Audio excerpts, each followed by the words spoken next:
Hey, hi everybody, welcome to Weekly Shonen Jump 2026 issue number 33. On the cover this week we have One Piece. It's pretty standard for a One Piece cover. I like it, just Luffy sitting on a big piece of meat with his Elbaf clothes. It's cool, not like a blow your mind amazing one, but I do enjoy it. News this week, really the only thing to talk about is the fact that Blue Box is officially over. This is the end. There is no more, and that is so surreal to even say out loud. Gonna be a lot to talk about whenever we get there, but of course there's other stuff to talk about first. And by the way, before we get into it, this episode right now is the 50th episode of the Weekly Shonen Jump review series that I have done. Isn't that crazy? Halfway to 100. What a milestone. And we just hit 4,000 subscribers too, so thank you all so much for the support. Can't do it without you guys. All right, let's go ahead and get into this issue. We are One Piece Chapter 1188, Vohu. We start off with a very nice color spread. I really like this one. I always love like the very, tropical, underwater themed ones. There's been several throughout the series' lifetime, and they're always very pleasing to look at. Then we get into the chapter itself, and yeah, this is about what I expected to happen. This only makes sense.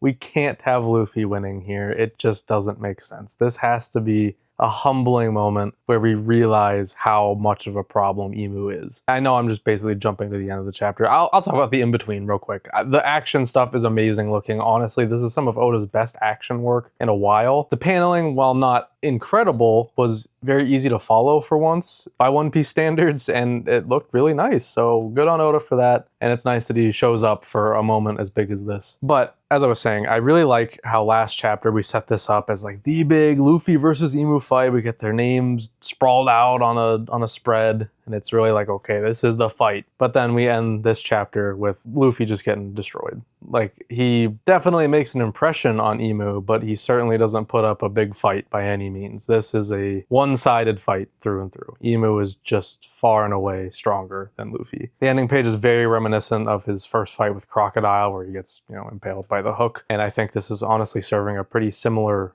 narrative purpose as that scene did back in Alabasta. This is establishing the threat, giving these two a history, giving Luffy a bigger drive to want to take this guy down, even though he already had a big drive to begin with because of everything that's happened since he showed up on this island. So yeah, this tells me that this is a loss. I don't think this fight's going to continue from here. I don't think Luffy's going to awaken like Gear 6 or anything and kick his ass. I think this is it. Now what remains to be seen is what happens as a result of this. How do they escape? What happens to Elbaf? Is this just a total loss? I don't know. These are a lot of questions that need answers, and I guess we'll be getting them in the coming months. It's off next week, but man, I am so curious to see where we go from here. We're in uncertain waters now, and I couldn't be more excited about that. The story, I feel, is going to be heading in a very interesting direction following this chapter. This feels like a turning point. Get this man a gun. Sakamoto is chapter 267, The Third Store. I love this chapter, actually. This was one of my favorites in recent memory, because I just love this talk that Sakamoto and Nagumo have, and how Sakamoto wants to entrust Nagumo with a third store. It's very much setting up death flags. I talked about in, one of the recent weeks about how Nagumo, probably the most likely character to die out of anyone. Sakamoto is not dead. I don't know how he's going to live that massive slash through his gut. That actually was really bad looking. I'm not gonna lie, that looks rough, but he'll pull through somehow. I don't know how in the world he'll do it, but he will. Aside from that, the Nagumo action was awesome. I just love seeing Nagumo do pretty much anything, and now we seem to be getting like a 1-on-2 fight with him, then Gaku and Uzuki. So very exciting times. I can't wait to see what happens here. Nagumo's the GOAT. I'm sure he's gonna die. I really, really feel death looming over his shoulder. Like, it's coming, but I'm sure he'll go out a badass, and that's all I can ask for. Akane-banashi Chapter 214, Emotional Narration. Really cool chapter. Obviously, we're just winding down from the performance having ended. Typical stuff. I really like having Akane and Kaisei interact with each other afterwards. It's really nice just to see that they're not like all tense and trying to avoid each other. They're just talking it up. I mean, at least Akane is. Kaisei is notably more tense than she is, but that's fitting for their personalities. And of course, the big thing to talk about is the fact that audience voting is out the window. And Isho takes the stage to announce the winner himself. Which, by the way, is just kind of insane to me that, like, you advertise this thing as having audience voting, and then one guy walks on stage and he's like, I got this. I would be so pissed off if I went to that event. I get that it's a hard choice for the audience, but like, that's crazy. Anyway, though, we'll see how this goes. I really cannot predict what he's gonna say. I could see it going either way. Like, you know, the obvious thing is like, oh, he's gonna pick his own student, but we all know that Isho is not that kind of guy. It truthfully could go either way. I don't know. But honestly, because it's Isho, I honestly feel like it's going to be Akane more. I don't know why. Knowing him and Kaisei's relationship, I feel like he won't want to give Kaisei the win because of like tough love or whatever. But he's not going to look at it like that. What am I thinking? He is going to look at this purely based on what he just saw. He's not even paying attention to who performed it. It's just the performance itself. So I don't know. It's just whatever he thought was better, I guess. It's a matter of opinion. As somebody in the crowd says, it all comes down to taste in this instance, because both were equally skilled. Oh man, I don't know. I really don't know what's gonna happen here. It could go either way, truthfully. Someone Hertz, chapter 41, it's Kurage, with a bunch of E's. Interesting chapter where we focus in on Batsmaru just completely stalking our two main characters to see if they are dating or not, even though she could just ask, and she also has asked multiple times and has been told no, but she just won't believe it anyway. Interesting idea for a chapter. It's really funny how there's the reoccurring bit here where she sees something happens and she's like, okay, they're not dating. And then she sees something else happens and she's like, oh, they are dating, fuck, it's over. It's just an endless loop of the same thing, but in a good way. It's actually pretty funny. She gets to observe some cute moments along the way of the two of them, and I thought that was nice. And then the whole end bit of the chapter I thought was pretty funny, where Mime tells her that Mizuho said that she can't fall in love with anybody who's not funnier than Eel Potato. And then you cut to the one mid guys who are like, isn't Batsmaru kind of submitting a lot of stuff lately? That's funny. That's a good bit. I like this one. Nothing super crazy, but it was enjoyable. Me and Roboco Chapter 289, Digicam and Roboco. This was such a good chapter for some reason.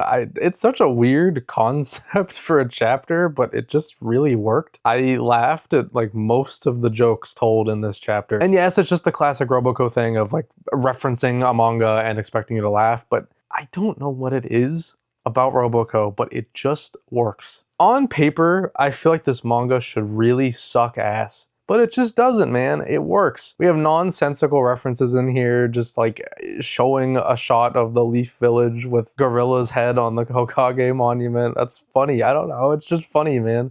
We have Motsuo doing the, of course, obligatory Hunter x Hunter reference of the chapter, of doing Netero's 100 type Guanyin Bodhisattva. Love that. For no reason. It's just he's doing it. I don't know. Like, there's really no reason for it, but something about the absurdity of the concept of this chapter just makes every joke land. Like, it's so random what is happening here. It's just looking at photos that were taken and weird things have happened to them. The speed line and, you know, doom sound effect gag, that was funny because you look at that and you just think like, oh, okay, whatever, it's normal. But and that's just because it's a manga, but then you actually, you know, pull back and try to view it through a realistic lens and it's like, oh, wait a second, that shouldn't be there in the photo. It's so stupid to even like explain these jokes like this, but it's funny, man. I don't know, something about it just worked. The end gag was good too with the ghost kid. I don't know, man, it kind of nailed it. This is one of the better Roboco chapters recently. I really liked this one. Just pretty consistently funny the whole way through. Blue box, final chapter in this box. Here it is, guys. The end of one of my favorite things to have ever run in this magazine, and I do not say that lightly. This series just means so damn much to me in ways that is hard to even put into words. It's always just gave me that youthful feeling again. You know, when you read it, you just feel like you're in high school again. You feel like you're a kid again.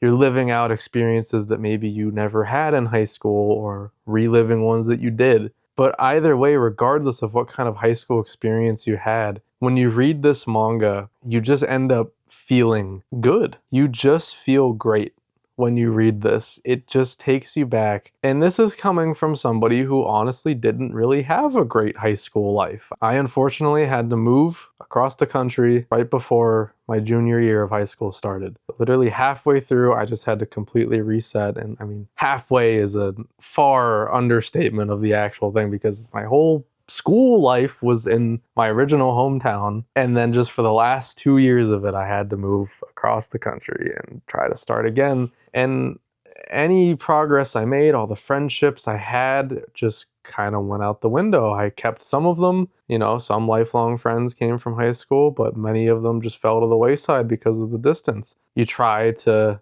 get a new thing going at the new school and it just doesn't really work out. It's 2 years and you're in an environment with all these people that have known each other since they were children, and I'm just this outsider that came in during the last 2 of them. So a lot of my time reading this manga over the years has been spent reflecting on my past and just looking in on a life that I could have had if I didn't move. And this sounds over dramatic. It's fine. It's not like I have any real deep-rooted trauma as a result of it. It's just, it does make me a little sad sometimes to read this manga, but in a good way. Because even though I didn't get to live my high school life like this, it's nice to see it happen somewhere, even in this fictional story set in Japan, which is a completely different country with a totally different culture. It's still universal. That high school experience is universal, I think. No matter where you're from, that youthful experience is something that can really only be attained in high school. And it's so beautiful to see a story as pure as this one portray it. Oftentimes you'll get stories like this, and oftentimes they are also romance stories set in high school, and they're just like ecchi slop that sucks and makes it impossible to get any kind of semblance of that youthful joy because it's written from a very unpure place in a mangaka's heart. But this one is written completely purely. It is beautiful, it's gorgeous. It makes me emotional just thinking about this story. It's perfect. There will never be a manga like this again. I really don't think so. It is just the most flawless romance high school experience of youth story you can possibly make. It perfected the formula. And this chapter puts a bow on the whole thing. We get to touch in with every character, all the relationships that have been built over the course of this journey that we've went on with these characters. We get Kyo and Ayame just being goofballs. I love them so much. I wish we got more of them, but it's okay. Hopefully we get some kind of epilogue chapter in the volume release. I'm sure we will, but even if we don't, I love the two of them as they are. I just wish we had more. And wishing we had more of a good thing is not a bad thing. That just is a testament to how good it actually was. Haruyu showing up was so sweet and signing Taiki's yearbook. Oh my god, it gets me a little emotional thinking about it. There were multiple times I was reading this and I started to tear up, and I'm actually starting to tear up right now. It's all so sweet, and that's before we even get to the final scene with Shinatsu and Taiki in their blue box, having one last moment, and just bringing it all home in a way that doesn't make it feel forced. Because while yes, they do like the whole wow, this is one blue box after all kind of ending, it doesn't feel like that. It's just the two characters naturally reflecting on what they've been through and realizing that our whole youth was spent in this gym. This is where it all happened. Everything that happened in our lives that brought us to this point is a result of being in this space together.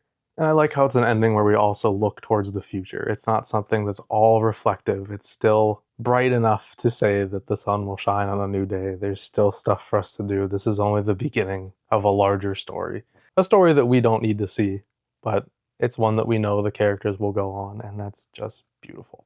This is the perfect ending to what I will say is a perfect manga. Genuinely, this is one of my favorite manga of all time, and this ending just cemented it all. I think there could not have been a better ending.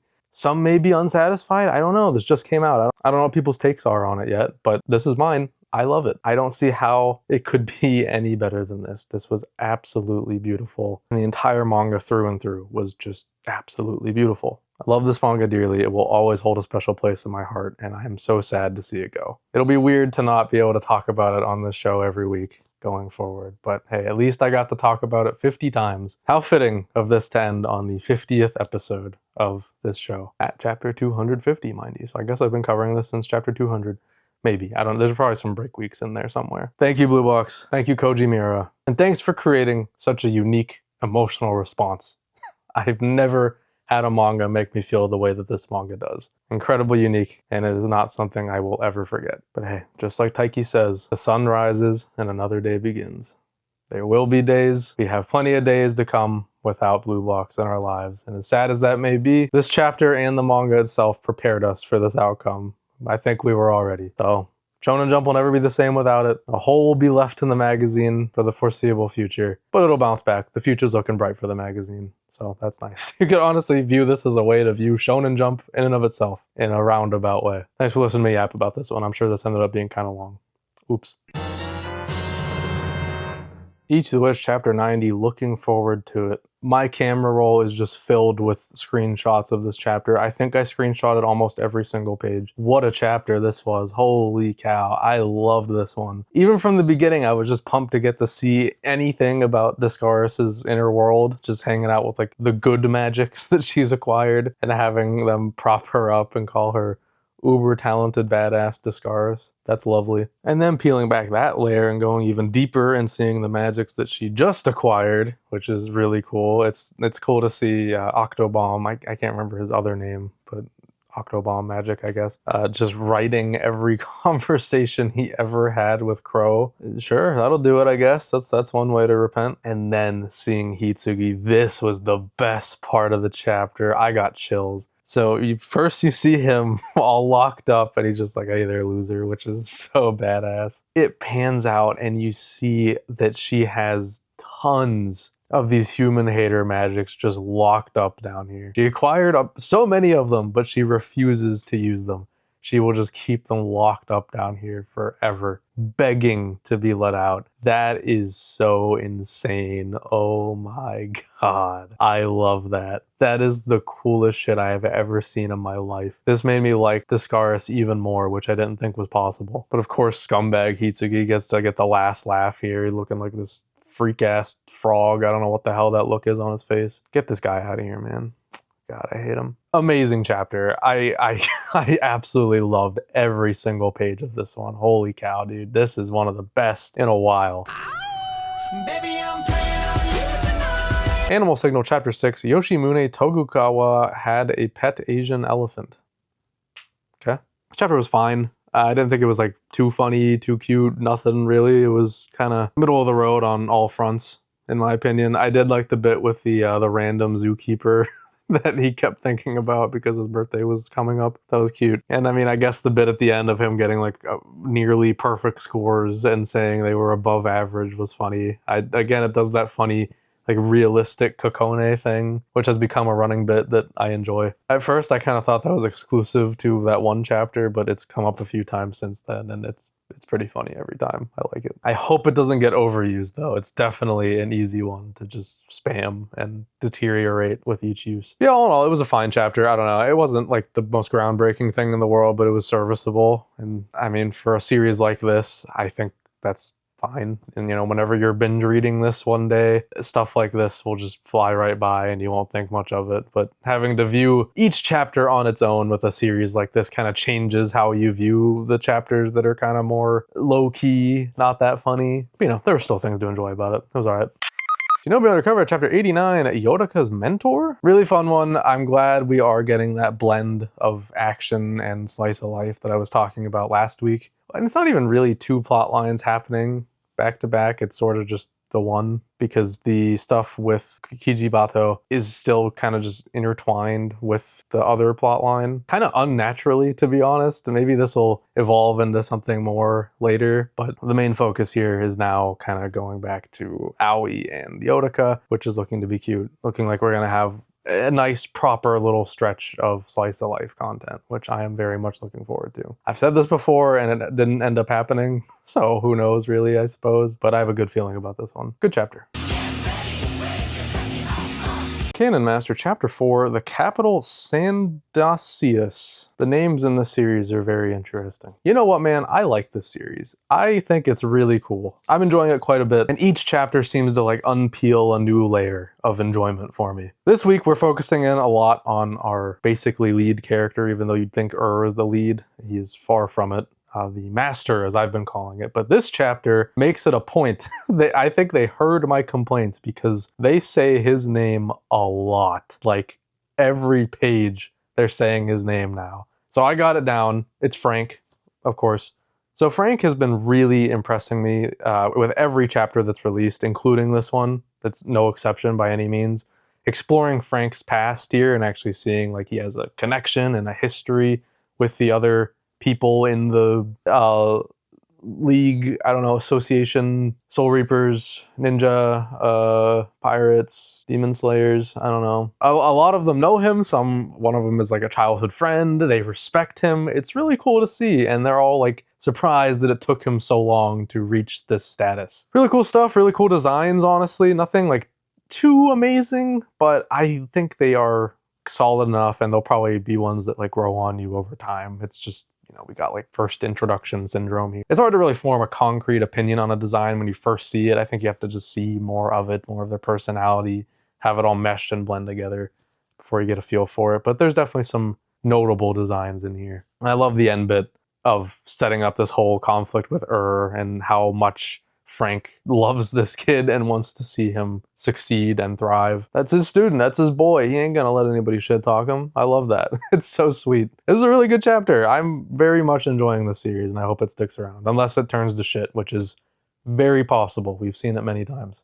But hey, so far so good.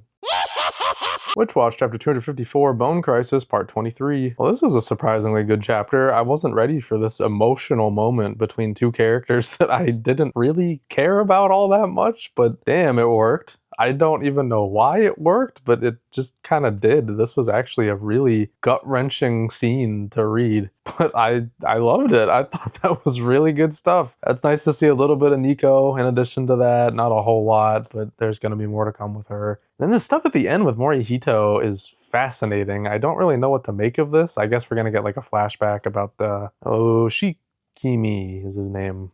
Definitely, I remembered that one and didn't just read it off the page. Definitely feeling the end game coming up. Like, this is getting down to the wire. We only have really like 2 matchups left to handle. One of them being like the final one, which will be this Morihito and Shikimi debacle. But before that, it looks like we're gonna get a flashback, and hopefully I care about this.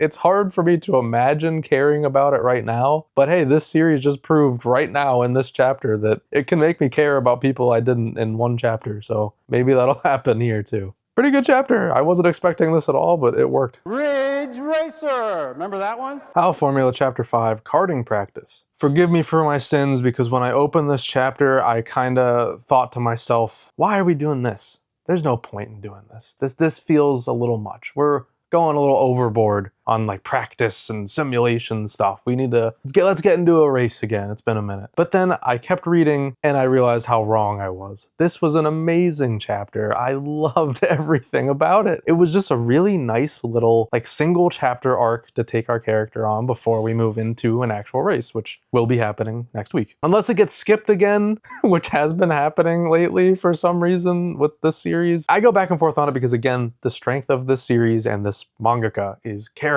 writing. This is what it's all about. So in essence, I feel like I should love these chapters even more, but there's that part of my brain that's viewing it through the lens of other people. And I know other people are probably going to want this to be about racing.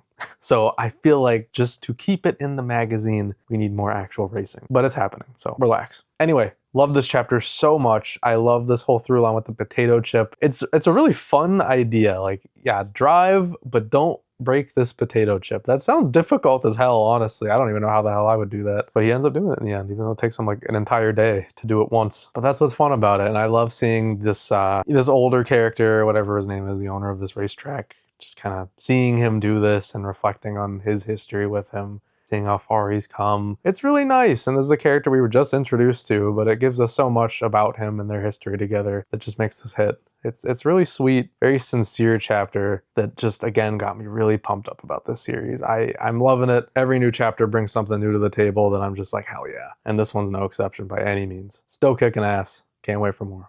I'm really excited to see what an actual like full-length race will be like. I wonder if it's going to be like multiple chapters long or what. I don't know. This is the first one, so we'll see how it goes. Like the first real proper one that's not just like a mini introductory type thing. Can't wait. Very excited. Hell yeah. He did the Monster Mash. Roku's House of Oddities, Chapter 14, the Koku Bunji via Tachikawa Crossing Ultra Curse Quiz Competition. This was really good. I had a lot of fun with this one. The biggest like reoccurring bit that I want to talk about is Johan. He made me laugh the hardest in this chapter because of taking the questions as insults. The first one was like, what's the traditional weakness of vampires? And he's like, I have no weakness. Answering it directly as if it's about himself. That's very funny. Also him just saying that he's gonna kill that YouTuber guy.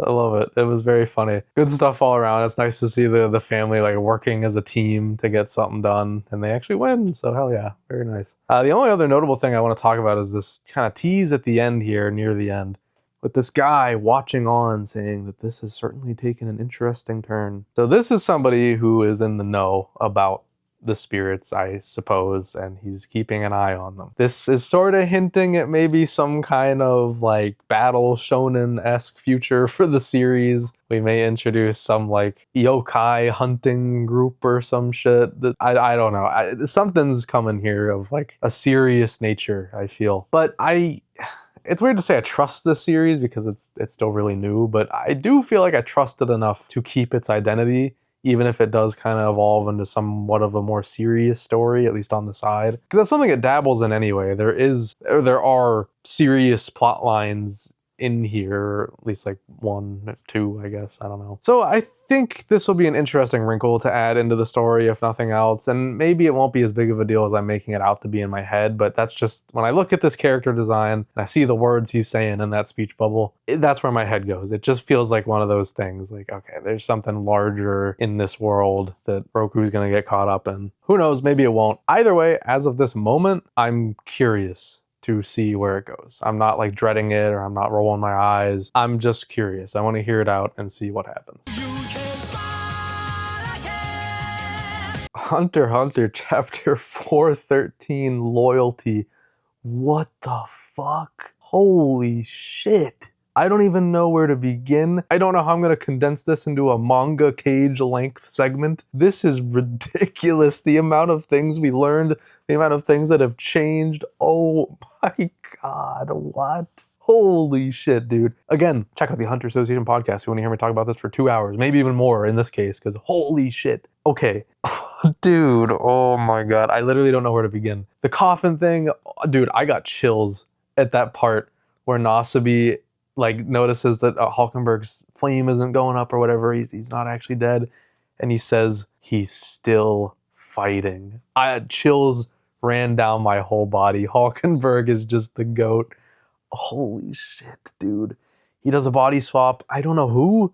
I don't think we know who he body swaps with here. He could be anybody right now. That's ridiculous. Oh my god, bro. Holy shit. Also, okay, million things to talk about. We pretty much now know that Benjamin is indeed Benjamin in chapter 410. There were some people thinking, including myself honestly, that it might have been Hulkenberg taking over Benjamin, but no, it more than likely is Benjamin in that moment, because what we learn here makes it seem pretty obvious, which is, dude, oh my god, I literally cannot condense my thoughts on this one. This is too difficult. It's insane. The things we learn about Benjamin here. Furikawa is another one of Beyond's kids who is cursed. He's going to ascend to godhood and become, not Furikawa, Benjamin is going to basically become the guardian spirit beast of the king. Like a step beyond the king in his eyes. And hearing that from Furikawa, like practically drops to his knees for this guy. He's like, wow, I've never seen an act of loyalty as deep as this. This man is insane. Benjamin has like shot up my character ranking for these princes. This guy is crazy. Holy shit, man. He's speeding this whole thing up. This is going insane. As of the end of this chapter, we are 15 minutes from the point where martial law is declared. I don't know if we're going to get there next chapter or what. I don't know if we're going to go back in time again, but the amount of things that Benjamin is probably about to do is absurd. I can't even wrap my head around how this is gonna go. Oh my god, dude. What? This is the payoff to everything that Benjamin has been working on throughout this arc. From the beginning, he's had his seeds planted all over this boat, or at least tier 1. Well, really the whole boat, because I mean military command and all that. And this is the payoff. This is all of it coming together in the most insane way. No matter what happens as a result of this is the end of a major chapter of this arc, because we're dealing with the whole Benjamin part of this story right here. This is where it all comes to a head, and he's been such a looming, intimidating force throughout this entire arc because of how much of an unfair advantage he has over everybody because of his military command shit. It's ridiculous, dude. I literally can't even wrap my head around how much shit is about to happen. This was one of the craziest chapters of manga I have ever read. This batch has been crazy. It's literally changing the entire structure of the arc. It's changing everything we know about it. So many things are changing and evolving and happening. I can't find the words to say about it other than this is insane. Again, please check out the podcast this week. We have no operator on as a guest. I'll be recording it in like, I don't know, an hour-ish, and I'll have a lot to say. I think we all will. This will be an amazing episode. Please check it out if you want to hear me talk more about Hunter x Hunter and see me unravel my thoughts about it more, because right now I'm just flabbergasted. This was ridiculous. Wow. Ultimate Exorcist Kiyoshi Chapter 100. Kiyoshi and his grandma. Wonderful little cover page here of the whole gang celebrating the 100th chapter. Love that. Very nice. 100 chapters of Ultimate Exorcist Kiyoshi. What a ride it's been. Still loving this series. It's been very good lately, especially. Hope it sticks around for 100 more. So this chapter was really good. I love the introduction of his grandma, Misogi. I love how there's so much build up to her, like really making you wonder what she's actually like, because everything that Kiyoshi says about her is kind of contradictory. And then she shows up and has this insanely harsh and brutal attitude, and she looks like a badass. She's awesome, by the way. She's very, very cool. And then you get to the house and she just totally opens up and is very sweet and loves her grandson. Love this. It's so good. It's so very Kiyoshi. Like, you can tell that this is a member of the Harai family because it's got that same kind of, Kiyoshi's the same way. He has that like hard outer shell that makes him look like a badass, but inside he's pretty soft. Wonderful. Love it. Oh my God, this is so good. I love all of this. And this is looking to be a very cool little, like, I don't know, maybe training / coming of age sort of arc where we're going to learn more about Kiyoshi's past and in turn also his future, which is exciting. Really good stuff. Love this new character very much. His grandma is wonderful, and I love the interactions that she has with all of the cast. The series is continuing to kill it. Cannot wait for more. Doctor, give me the news. I got a bad case of... Undercover Chapter 24, Haiji and Shuli's exciting Snowy Mountain adventure. It's a lot of long chapter titles this week. So, you know what? This one is closer to being what I'm looking for in this series. It's still very odd in that this seems to just purely be an episodic series. Like, I just have to accept that now. It doesn't have any narrative that it's trying to tell. We're 24 chapters in and it's still episodic. And again, I need to drive this point home as much as possible. There's nothing wrong with an episodic series. There are so many in this magazine and there's so many that I love in it. I just don't know why this is one. It feels very strange. But see, this is a good example of one because it's also doing something of substance. Like, we are having Shuli undergo a trial here in his, doctor evolution, which it is moving pretty fast, which is a little unrealistic, but what are you gonna do? It's a manga where we have Haiji being injured by a bullet and we have to have Shuli take a bullet out. That's huge. That's a very simple thing, probably in the grand scheme of being a doctor. Maybe I don't know how taking a bullet out works, but yeah, Shuli has to do it on his own. That's huge. It's like a good trial for him. It's somebody he cares about, and it's this is something he needs to happen. Everything's coming down on him, and this is actually a two-parter, so we're actually going to continue next week, which is exceedingly rare in this series. So hey, everything's looking up. This is actually a pretty decent chapter. I did not mind it at all. I wouldn't say I loved it, but this is closer to what I am wanting out of this series. So I really have no right to complain. Not a bad one. I thought this was pretty good. Nothing more, nothing less. Just pretty good. I'll take it. What are you doing, step bro? Anyways, Exorcist Chapter 153, I've got it. Is anybody else feeling like the series is about to end? Like, doesn't this feel really like final arc type shit? Like, we're going back to the school, Gakuro's saving Zeno, like the opposite of what happened at the beginning of the series. I don't know, anybody feeling that way? I don't know, who knows? It was cool to see Zeno or Zeno or whatever again. The fact that I remember his name is actually ridiculous, by the way, because he's shown up like twice.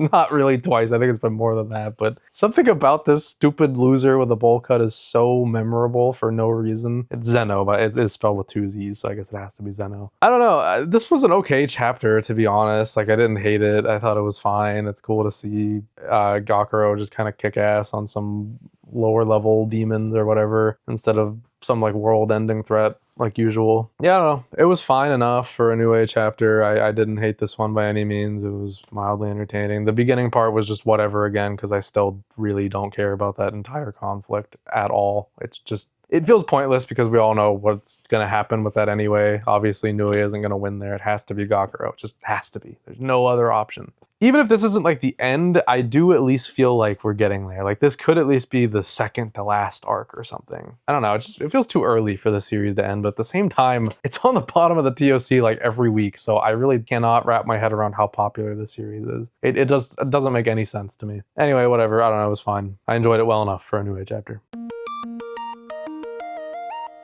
Drawn to the Fire, Chapter 13, Chosen Path. Actually a pretty sick color Actually a pretty sick color page. I really like the pose on this one, and the lighting and the shadows look really nice. Chapter itself, pretty good, but I'm just surprised at how fast we ended the game. We had it start last week and we had it end this week. What? It was a good game, I guess, for what it was, but it was so fast. I can't get invested in this. It's so quick. But the thing about it is I was invested. Like I actually was pretty into it while reading this chapter. But then the end just like, I was just whiplash. I was like, oh, what? It's over? I like lost track of what was even going on. I just was like, because you read this and you're just like, other sports manga have you preconditioned to be like, oh, a game this big, it's going to be like multiple chapters long. No, it's done. It's already over. Huh? What the hell's going on? This could be a sign of it getting axed, but I don't know. It just got a color page, which, I mean, that doesn't really mean much, to be honest, but it is interesting. I don't know what's going on. That was very surprising to me that this is just over. It was cool, though. I don't know. I liked it for what it was. I just really can't believe it. Oh, well. Class 2B Hero Destroyerz Chapter 12. Katsudon times 2 equals extra large ramen equals 1 Chikua fish cake. Another really cool chapter. I just love all this like training montage stuff that's going on. It's a lot of fun. It's also just really interesting to see everybody, including like little panels here and there we get of just the other students that aren't involved in the direct conflict, just getting more accustomed to daily life, living in a school building that is in a demon world. It's just such an interesting idea. And another cool instance of the more serious side of the story shining through with the, I don't have either of their names down, I'm so sorry, but the brother and sister characters kind of flashing back to their time as kids with their dad, who they seem to have some kind of a complicated relationship with. That was a really effective scene. I don't know, that really stuck with me. And I'm excited to see, because I know what Gintama's like. I know it's like a hybrid of a pretty serious story with a gag manga, so I'm wondering if this will be a similar situation. We have seen some serious stuff shine through the cracks every once in a while, but it's always been pretty minor, nothing crazy. So I am curious to see if that side of this story is more present than it seems. But this was probably the first time where I raised my eyebrow at that, and I was like, okay, there's something here actually. Even if it never does get like completely serious at any point, I'm fine with that because I really love the tone as is. And this ending part has me really excited too. We're gonna actually see them fight heroes, not the kids, I don't think. Well, actually, no, actually I'm wrong. I think they are gonna take the kids. This seems to be like they're gonna take them on their first hero hunt. I kind of interpret it as like he himself and the other guy, the more experienced ones, are gonna go do it, but I think they actually are gonna take the kids. That's what I think anyway. Yeah, really good chapter. Really enjoyed it. And don't worry about this TOC placement, by the way. It means absolutely nothing. It's getting a color page next week. And sometimes Jump just does weird things with the TOC. I don't know why. It happens every once in a while. Pay no mind to this. It'll be fine. Kinato's Magic, Chapter 23, Illuminated Path. Dare I say it, I actually enjoyed this chapter. I kind of really liked the ending of this little arc and getting back into the swing of things and their guild or whatever. The goodbye between Terasu and Kinato was actually pretty sweet. I liked that moment. It was a good way to cap off that arc. I guess it did kind of feel a little fast, but I don't know. This series is likely not long for the world given its TOC placements, so I can't really blame it for speeding things along. And yeah, all the interactions with the characters back at the base, they were pretty good actually. I don't know, I didn't mind this chapter at all. Over the past few chapters, I've kind of felt it getting back into that tone that I enjoyed about the early chapters, and that's a good sign, even though again, I just can't help but notice that this series is more than likely going to get axed in the next axe wave, because something's got to get cut, and it has to be this. They're consistently putting it at the bottom. That has to mean it's next on the chopping block. But that doesn't stop me from enjoying this, and I did actually enjoy this chapter, so hey, I gotta give it credit where credit's due. This was fun. So hey, shout out.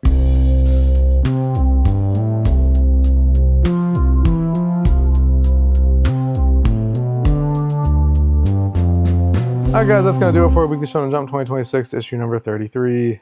This was a very good issue, I thought. A lot of really standout chapters, really strong stuff. Hunter x Hunter was crazy, man. I cannot get over it. But it did not get Chapter of the Week because, come on guys, Chapter of the Week is very obvious this time around, and it is Blue Box, final chapter in this box.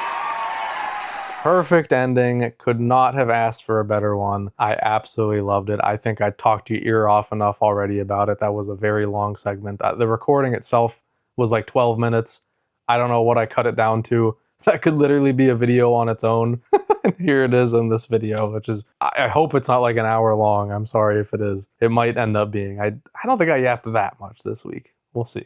I'll have to edit it and find out. But yeah, I'm not going to talk any more about it here. There's just no point. I'll have plenty of opportunities to talk about it later in the future. But for now, of course, it's my chapter of the week. It was absolutely perfect. I loved it so much. Next week, me and Roboco is taking the cover. That's going to be a lot of fun. I think it's an anniversary, so I'm sure that'll be a really good chapter. They usually do some fun stuff for anniversary chapters. I'm looking forward to that one. Nothing else to note, really. From next week, it's just a pretty normal issue. So that's all I got for this week. Thank you all so much for watching. Remember to like, subscribe, and comment with your thoughts on this issue. Let me know your chapter of the week, your least favorite chapter of the week, or anything else you'd like to tell me about from this issue. And remember, you can also become a channel member at 3 tiers. You can click the join button to see what tier works best for you. You get things like early access to new videos, exclusive monthly videos, name in the credits. And if you join at the highest tier, you'll get your name read out loud right now. So thank you to DJ Tengen, Milu Kitty, Braden Farrell, Halfpipe, Rafker, the Cosmic 64, Cosmic, Key to the Skies, Iliadis, Noobs Rock, Dan, The World's Worst, Menacing Pigeon, I Am Alive, I Think, Papa Aeon, Gaming Anime Addict, and BNE. Thank you all so much for your support, and thank you all for watching, and I will see you guys in whatever you decide to watch next. Take it easy, guys.